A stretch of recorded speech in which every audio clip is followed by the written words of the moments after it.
Afshin Gonji, vous êtes professeur. Je voulais savoir si vous étiez musclé, hein, en tout cas, probablement des neurones d'ailleurs, ce sur quoi on vous interroge ce matin.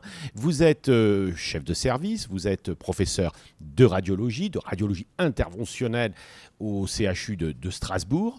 Merci en tout cas d'être venu ce matin nous voir. Nous sommes très sensibles à votre présence. Et vous êtes le vice-président du CIRSE. Le CIRSE, c'est une société savante importante, internationale, sur la radiologie interventionnelle. Et en réalité, c'est ce sur quoi nous voudrions vous entendre. La radiologie, l'imagerie interventionnelle, c'est probablement un des champs, nous l'avons déjà compris avec Odile Peixoto, un des champs de la médecine qui a le plus évolué ou qui va le plus évoluer. Voilà. Nous voudrions vous entendre ce matin au cours de ces réflexions que nous menons sur l'évolution de la médecine. Et en réalité, on s'est interrogé avec vous, on va s'interroger sur cette médecine qui évolue du diagnostic à l'interventionnel. Prenez un micro et on vous écoute quelques minutes. Merci beaucoup. Alors, je vais faire juste une transition directement à l'imagerie. Vous savez que l'imagerie, la chance que nous avons beaucoup d'images. Donc, voilà, je dois parler sur des images, donc ça va vous entretenir plus facilement. Voilà le suivant. Pour vous dire, la radiologie et l'imagerie est quelque chose de très, très jeune. Quand vous pensez, il y a 4 prix Nobel pour l'imagerie, c'est comme pas mal. Röntgen le premier, ensuite nous avons eu l'invention du scanner, ensuite l'invention de l'IRM. Donc c'est toujours en mouvement, il y a eu ces 4 prix Nobel. Et ça veut dire quand même que c'est une histoire qui se résume en moins de 200 ans. Ça va très très vite et ça devient de plus en plus rapide en plus. Suivant s'il vous plaît.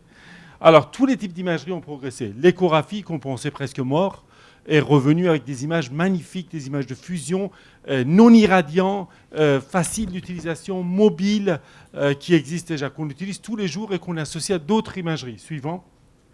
L'angiographie, les imageries de vaisseaux. Avant, c'était l'imagerie un peu archaïque. On faisait des rayons X, on regardait, on mettait du barium. Tout ça a changé. L'imagerie, ces machines-là sont capables de faire du scanner, sont capables de fusionner avec l'échographie, sont capables de fusionner avec l'IRM.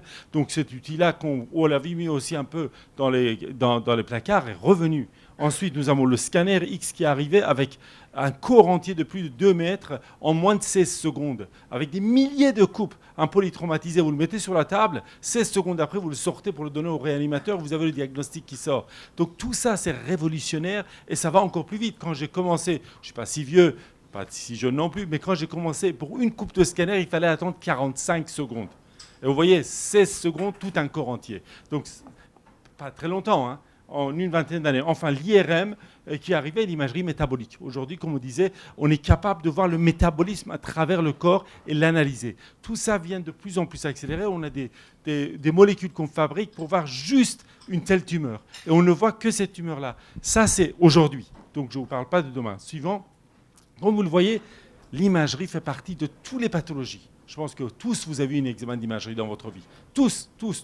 Depuis le gosse de 5 ans jusqu'à les gens les plus âgés. C'est tous les jours. Dans le suivi des malades, c'est essentiel pour le malade. Ils demandent souvent de l'imagerie, même un peu trop d'imagerie. Mais ça existe. Et maintenant, dans le domaine thérapeutique aussi, pour le suivi des malades et pour leur traitement, aujourd'hui, on utilise l'image pour repérer les malades. Pardon, excusez-moi. Alors, les risques. L'irradiation, ça a toujours été le problème.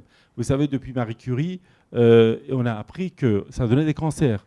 Donc le plus important, ça a été de réduire les doses de manière importante. Et ça, c'est quelque chose que les constructeurs ont été très exigeants. Donc aujourd'hui, les scanners, les machines qui utilisent des rayons X sont utilisées que quand les machines qui n'irradient pas n'ont pas donné les résultats. Donc vous voyez, il y a une étape d'y aller. L'IRM, l'échographie, les scanners qui irradient de moins en moins sont aujourd'hui essentiels. Ces machines, n'oublions pas, c'est la première cause d'irradiation de la population, du patient. C'est la première source d'irradiation des malades. Donc la baisse de dosimétrie a été essentielle. Chaque malade qui passe un examen, c'est exactement le dose qu'il a reçu. C'est important de savoir et on peut les suivre aujourd'hui. C'est important. Enfin, suivant s'il vous plaît, la révolution vraie, ce n'est pas l'intelligence artificielle seulement. C'est la démocratisation des images. Avant, il fallait des films, vous vous en souvenez. Il fallait avoir son dossier sous le bras, il ne fallait pas le laisser dans la voiture, ça allait se décolorer. Aujourd'hui, l'image est disponible. L'image que je fais aujourd'hui, instantanément visualisée à New York. Donc ces images sont démocratisées, ça n'appartient plus au radiologue. Le patient a son CD, a un numéro sur lequel il peut donner à n'importe quel médecin qui peut examiner ses malades. Ça, c'est la révolution. c'est la disponibilité des images et des milliers d'images partout. Et enfin, les systèmes d'archivage qui sont venus avec et l'image qui peuvent être comparées automatiquement. C'est ça la vraie révolution, c'est ce qui a changé vraiment la radiologie. L'image n'appartient plus au radiologue, ça appartient au patient qui est le propriétaire de ces images et visible partout. Voilà. Je ne vais pas vous parler de Jules Verne, parce que Jules Verne était exceptionnel. Je vais vous dire que dans 25 ans, les radiologues vont disparaître, les chirurgiens vont disparaître, vos robots vont opérer. Je vais vous parler d'aujourd'hui et demain matin, en fait, qui est déjà pas mal avancé en vous disant, et bien sûr, je vais vous parler d'intelligence artificielle, sinon je passerai pour un ringard qui ne vous parle pas. Mais pour vous dire quand même, mon patron, que Dieu est son âme, M. Wackenheim, en 1988, avait écrit le premier livre de l'imagerie et l'intelligence artificielle. Tout le monde se moquait de nous dans ce temps-là parce qu'on détectait des grosses tâches en disant oui, c'est ridicule, ça met 1 heure, et aujourd'hui, c'est la réalité. Suivant, alors si vous regardez, les radiologues n'ont pas attendu maintenant pour utiliser l'intelligence artificielle, on l'utilise déjà depuis 1992. C'est de série sur toutes les machines.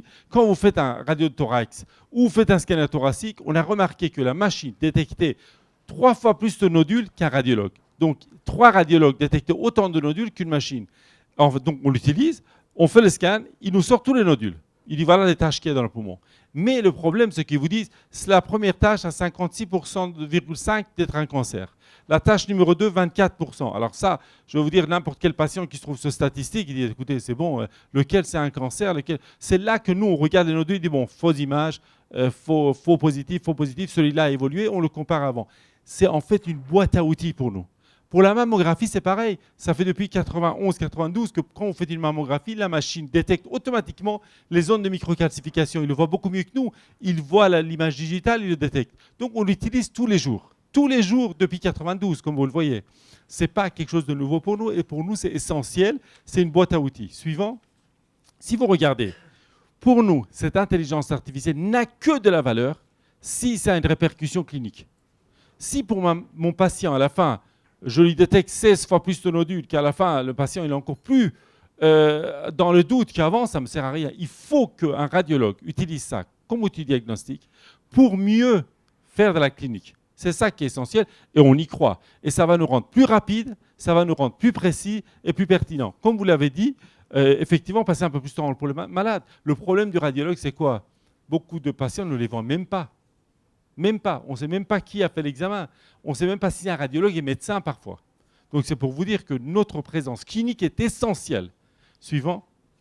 Alors l'imagerie interventionnelle. Alors ça je suis venu en imagerie parce que je voulais faire ça.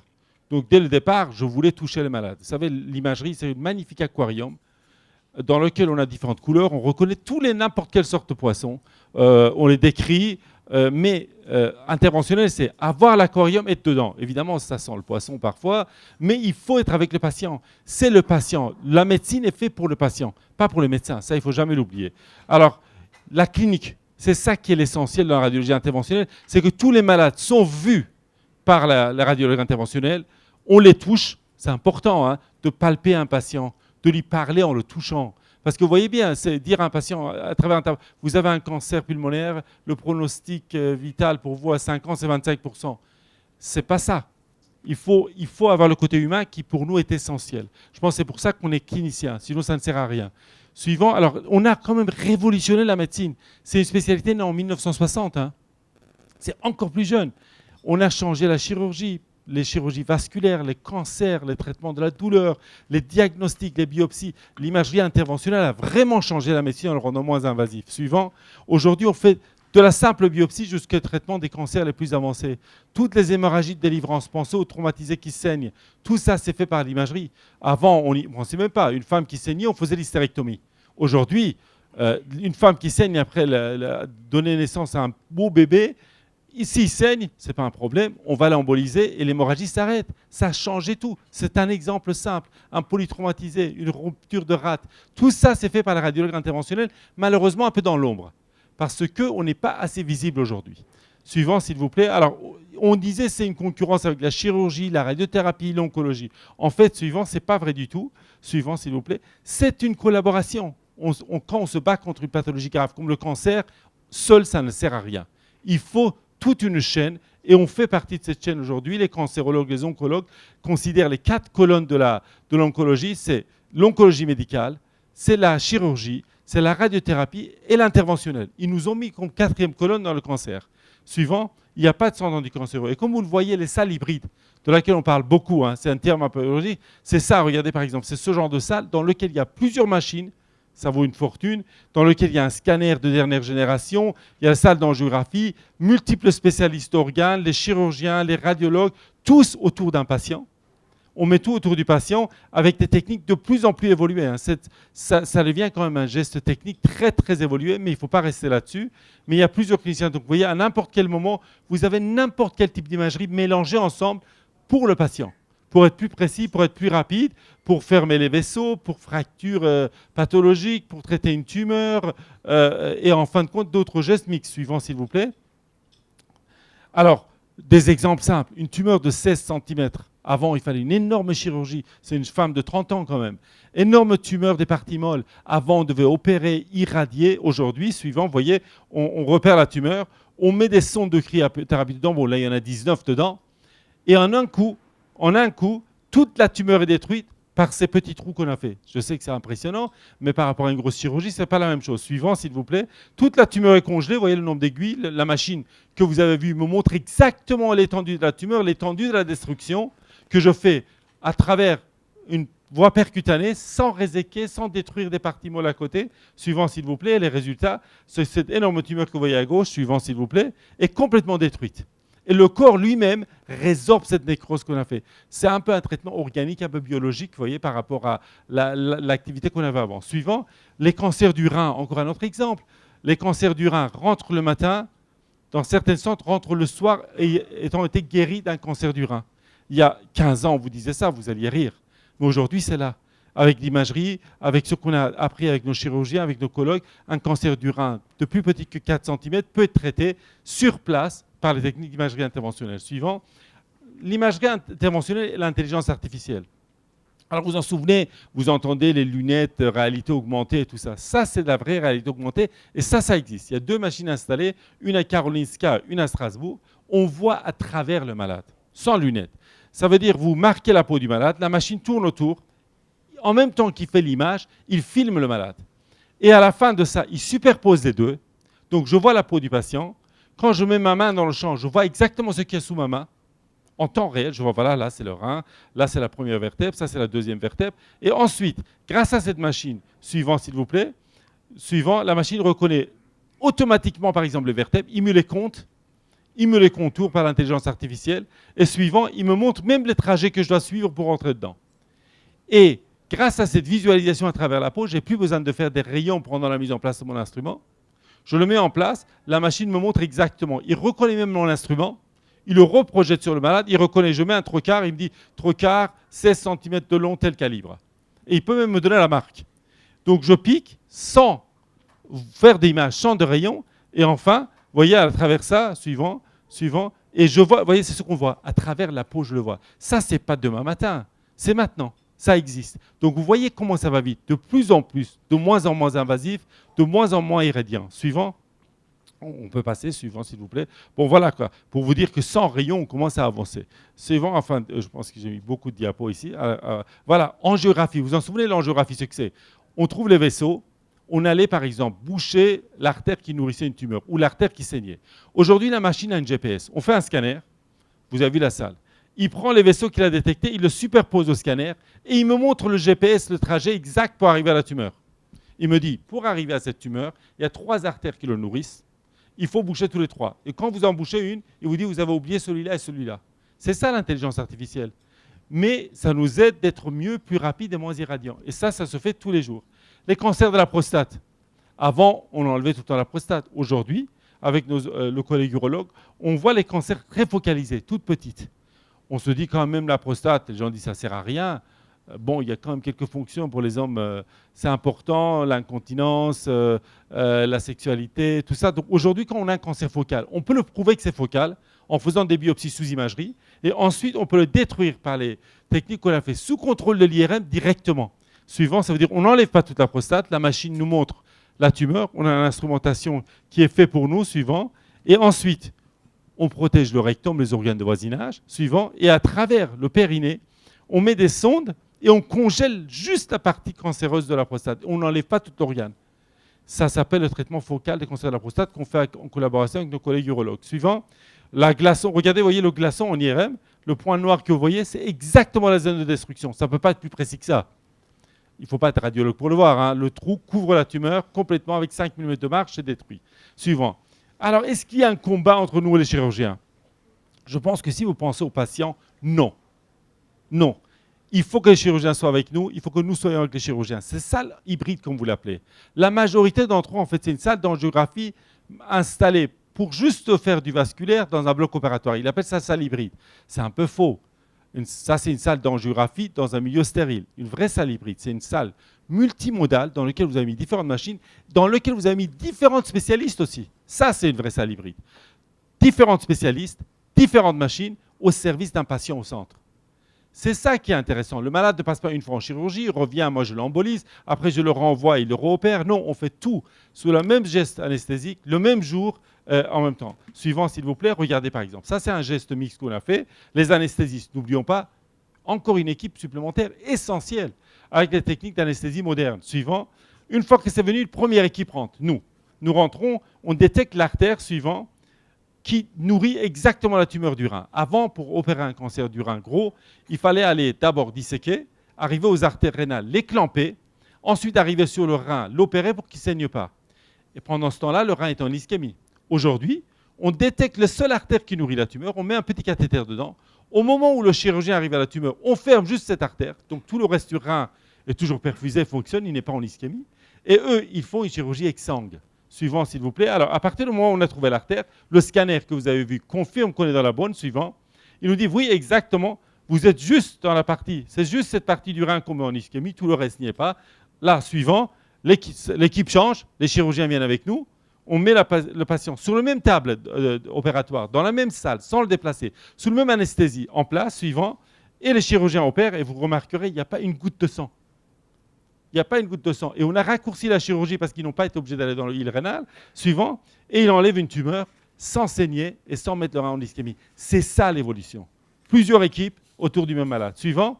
Alors voilà, ensuite, alors l'évolution future qu'on commence déjà à Strasbourg, suivant, c'est avec les collègues neurochirurgiens, c'est les tumeurs du cerveau. Il y a quelques années, on disait la tumeur du cerveau, c'est chirurgical. Ici, vous voyez un glioblastome, l'équipe de neurochirurgie arrive. À travers le crâne, on ne peut pas passer. Hein. Les neurochirurgiens commencent. C'est un glioblastome, très mauvais pronostic. Récidive après radiothérapie. On a le dos au mur. La seule chose qui nous reste, c'est ce qu'on propose à ces patients-là, de manière éthique, en parlant aux malades. Bon, voilà, on va essayer de les détruire sur place. Les neurochirurgiens ouvrent le crâne.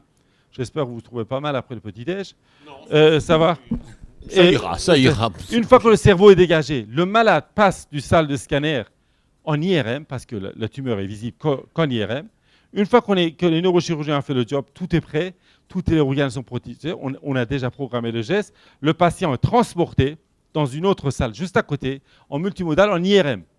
L'IRM interventionnel, parce qu'il faudrait que la tumeur soit visible et détruite en IRM, parce que les cerveaux, 1 mm à côté, vous avez des conséquences majeures. Et cette patiente, c'est sa seule chance. Elle peut arriver. On détecte en IRM, on met les instruments sous contrôle de l'IRM en place, donc à travers le trou qu'on a fait. On met différentes sondes de cryo, comme pour la prostate, comme vous l'avez vu. Et là, vous voyez, là, il y a 3 sondes qui congèlent le cerveau. C'est vraiment de la congélation. Et là, on voit exactement le trou noir. Qu'est-ce qu'on a détruit? Précision absolue en IRM. Et juste après cette intervention qu'on a fait pour éviter l'œdème cérébral, le patient revient. L'équipe de neurochir, ça c'était nous. L'équipe de neurochir revient autour du malade. Il enlève la nécrose et on referme le crâne. C'est ça la salle hybride multimodale. Travailler à plusieurs pour un patient.